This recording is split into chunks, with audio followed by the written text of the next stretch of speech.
From the dawn of human history, mankind has always seemed to have relished violence. Primitive man fought their battles with spears and anything they could lay their hands on, such as stone. As mankind progressed down the ages, nothing has really changed except modern mankind has terrible weapons at their disposal, such as uranium-depleted shells, missiles, fighter planes, drones, and cruise missiles that can carry the most lethal weapon of all, nuclear weapons. For many decades, the superpowers of our planet have been arming themselves with very sophisticated weaponry that could wipe the world out by many times over. The massive amounts of money spent on armory is staggering. When will the human race grow up, or have they left it too late? Is global destruction inevitable? In this week's broadcast, I give you the evidence that mankind is preparing for the ultimate and final war that nobody will win. This next report originates from ufosightings.hotspot.blogspot.co.uk, and this was posted on December the 2nd, 2013, titled Ancient Civilization and Free Energy 2013. Michael Tellinger at the Breakthrough Energy Conference 2013, Boulder. Scholars have told us that the first civilizations on Earth emerged in a land called Sumer some 6,000 years ago. Recent archaeological findings suggest that the Sumerians may have inherited much of their knowledge from an earlier civilization that emerged many thousands of years earlier in southern Africa, the cradle of humankind. Extensive scientific evaluations over a 2-year period has shown that the circular structures are in fact energy generating devices using the natural sound harmonic frequencies that emanate from the surface of the earth. Adam's calendar is the flagship among these ruins because we can date this monolithic calendar with relative certainty to a time before the flood event, some 13,000 years ago, and at least 160,000 years of age based on a number of scientific evaluations. The shape of the circular ruins are all very specific and unique because each circular represents the systematic shapes of the sound energy as it appears on the surface of planet Earth at that point. This energy was amplified by a simple understanding of harmonics and utilized in the same way that we generate and use laser beam technology today.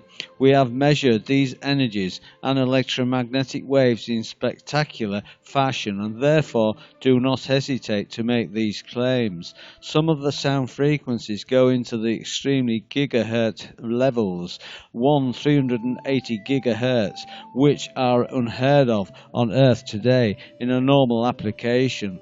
The fact that these circles are all connected by the tone channels makes it very clear to any scientist who works with electricity of energy that this vanished civilization had a keen understanding of energy that still escapes us today. South Africa was a giant energy grid that was all connected for the purpose of mining gold and all other activities necessary for supporting the vast population that lasted over 270,000 years until it was wiped out by the flood some 12,000 years ago. Michael also shows how the manipulation of the human race has continued over 250,000 years by exposing the origin of the royal bloodlines and how they continue to manipulate human activity today, mainly by controlling the supply of energy and the control of money. Based on these discoveries, Michael Tellinger proposes a new social structure to liberate humanity from its eternal enslavement, a philosophy for the survival and prosperity of the human race that he calls contributorism. To view Michael Tellinger's Energy Movement Conference, go to my website endtimes23.com where I've posted the link. This next report originates from GuardianLV.com, titled UFO Sightings Increase, Canadian Defence Minister says US must discuss, and this was posted by Casey Manasotis on November the 9th, 2013. Images captured from International Space Station. The former Canadian Defence Minister Paul Hellyer called on governments, namely the US, to disclose information about increasing UFO sightings. While shocking to hear from a government official, in 2013 governments are not able to keep UFO sightings secret like previously done in the past as pressure increases. Blame is placed on current drone activity and missile testing. Canada. Paul Hellyer, an engineer and politician, spoke out in front of Congress and declared from his reports that there are alien species, 4 types specifically identified. Different types have different agendas, and there are aliens living on Earth right now. The 2012 Canadian Ufology Survey released a report that revealed the number of UFO sightings across Canada doubled since the year before, now a record high of around 2,000 sightings in one calendar year. Mobile phone access reaches 3/4 of the population. UFO sightings are captured in real time and uploaded to numerous forms of social media as images or video. Activity has increased so much around the world that even airports have been shut down due to unidentified activity in the sky. China. UFO sightings around the world increase and Canadian minister speaks out. Images captured over Xi'an airport in China. China closed the Xi'an airport when a strange glowing object was spotted in the sky. Inbound and outbound flights were delayed for 4 hours. The residents of Hangzhou uploaded photos online of a hovering object covered in a golden hue and said the flying object emitted red and white emissions of light. Russia. Norway spiral UFO sighting. Image captured over Norway. Many UFO sightings in Norway, Israel, Turkey, Cyprus, Lebanon and Jordan have been blamed on Russian missile testing. Italian astronaut Lucia Pamianto captured an image from the International Space Station, while his colleague Mike Hopkins tweeted that he saw something launch into space today and he was not sure what it was, but the cloud it left behind was pretty amazing. Mexico. The US needs to discuss sightings of UFOs, says Canadian minister. Image captured over Mexico.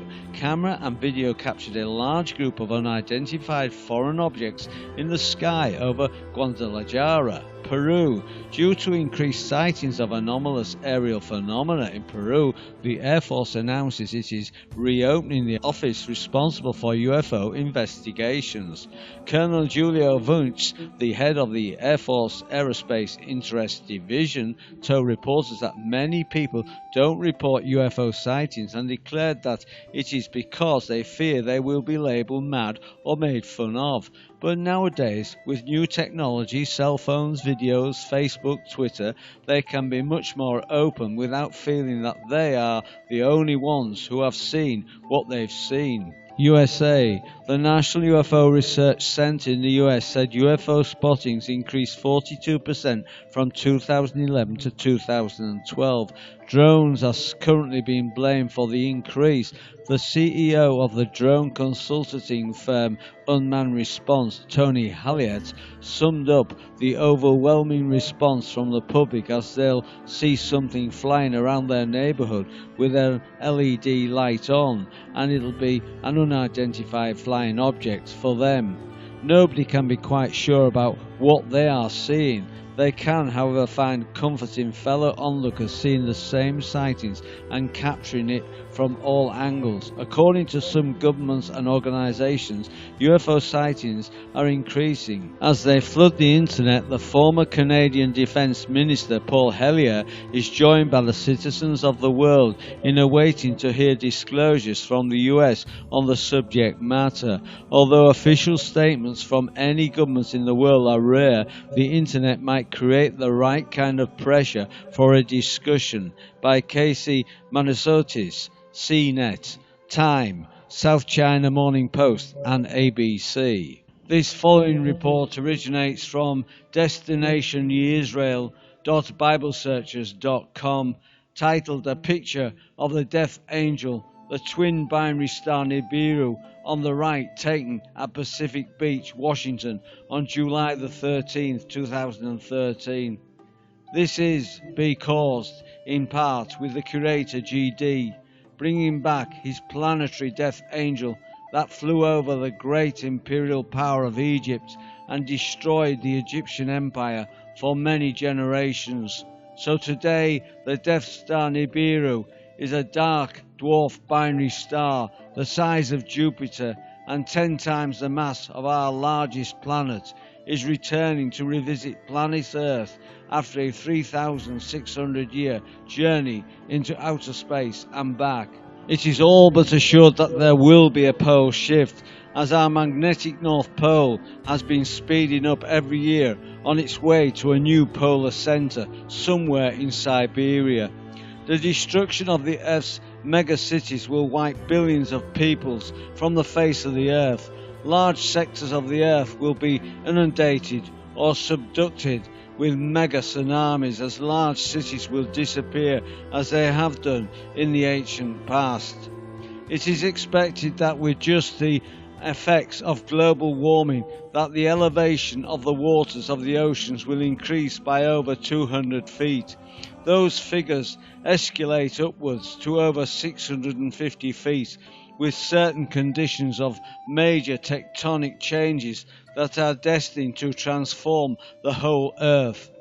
A lot of these changes will be done as they were at the time of the Exodus by the global destruction of planet Earth during the passage of the death angel of the Exodus. The return of Nibiru, the red dwarf star, and its entire solar system, making our solar system a twin star solar system, as most of the other solar systems were also created to be. A hit from any of its planetoids or asteroids would spell disaster around the world, where we would lose upwards to 3/4 of the population of planet Earth. This will be a time of intense stress and tribulation. The Nazarian Orthodox Jewish prophecy of he that endures until the end shall be saved suggests a reality in its most literal intent. But the GD of Israel has proclaimed that the only place on planet Earth he will protect is his Zion in the land of Israel. Yet it also does suggest that if the GD of Israel proclaims that you are safe to save, to live in a world of peace, and are willing to live the life of Torah in the world to come, your destiny is assured. But you must be willing to come home and live in peace and fellowship with your tribal brother, the Jews of the house of Judah, willing to live a life of halakha by the divine blueprint of Torah observations, taught and governed by the Messiah and his Meakwek, the rabbinism, as the legal jurist in the world to come. This era of apocalyptic catastrophes is about to be unleashed upon our world in a way not witnessed since the days of the Noachian flood. As in the days of Noah, if you were not on board in the safety of the ark in the week before the flood, your destiny of doom was clear. So for those lost Israelites and Jews in the diaspora who emigrate to Israel and become one of the peoples of the book, you will be also blessed to be participant in a time of great spiritual elevation. At this time, the GD of Israel will be bringing home the descendants of all the children of Israel home to their tribal lands of their forefathers, and once again to be one nation under GD, as they asserted to become the nation of Israel, as they beheld the fiery manifestation of the Almighty One of Israel, witnessed from the base of the mount called Sinai. This next report also originates from destinationyeisrael.biblesearchers.com, and this was posted on the 18th of December 2013, titled China, Russia and Iran prepare for Daniel's prophetic war against America and NATO Europe.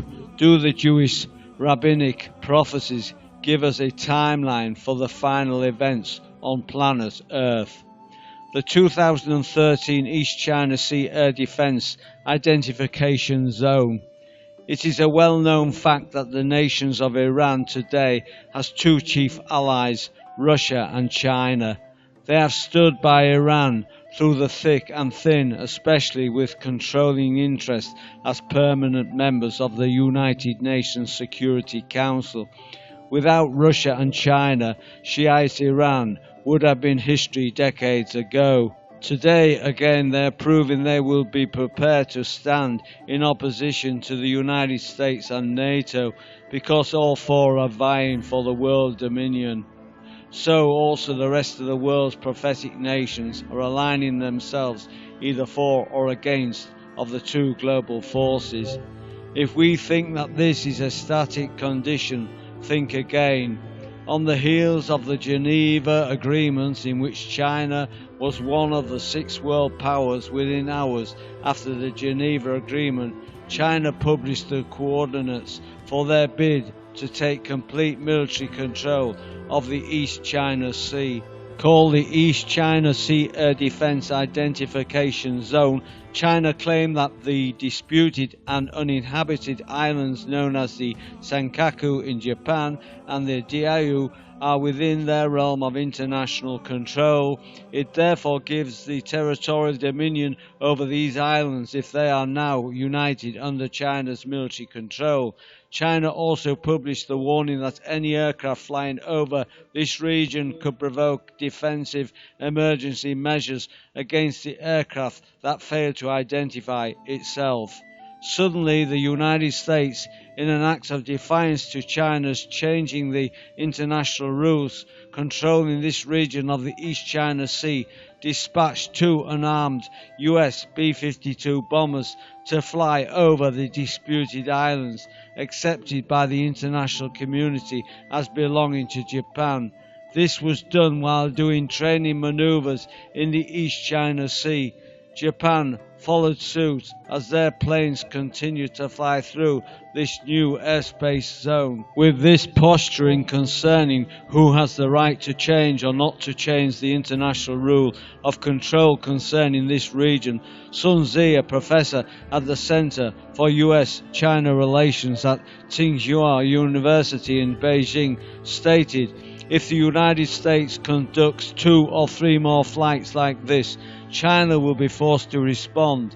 If China can only respond verbally, it would be humiliating, especially in a region where the concept of a paper tiger is very important." Okay, my friends, you're all invited to join this channel by subscribing to End Times 23, which is a totally free subscription service. You're also invited to add me as a friend on Facebook and follow me on Twitter. If you'd like to drop me a line on my blog, by all means do so. And if you'd like to join one of my circles on Google+, you're more than welcome to, my friends. All the links are under this video.